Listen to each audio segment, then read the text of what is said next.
Anastasija Ražnatović je objavila identičnu sliku kao njen novi dečko Nemanja Gudelj i na taj način su njih dvoje potvrdili svoju vezu. Oboje su okačili na story fotografiju njihovih patika. Inače, Anastasija se trenutno nalazi u Italiji, u Rimu tačnije, gde je Gudelj doputovao da bi bio sa mladom pevačicom za Uskrs.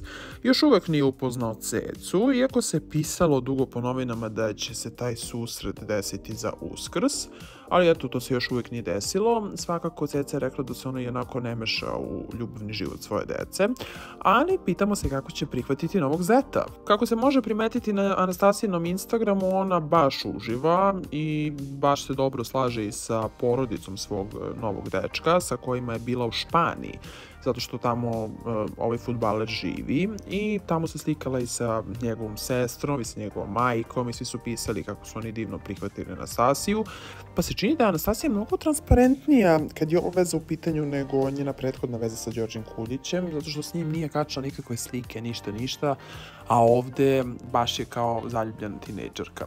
Iako se njen bivši dečko sada već Đorđe Kuljić nije oglašavao, on je uslikan juče na finalnom meču turnira Srbija Open, u kojem je Nole Đoković izgubio od Andreja Rubljova. Kuljić je sedeo u VIP loži, nosio je naočare, ali po slikama se čini da je bio izuzetno raspoložen. Anastasija je sa Đorđem bila 5 godina i dok su svi očekivali svadbu, oni su najavili da su se rastali. Zapravo Anastasija je rekla da su se samo razišli, da su im se razišli putevi i da su sad u dobrim odnosima, da tu nema nikakve zle krvi, ali da prosto, eto, više nisu funkcionisali.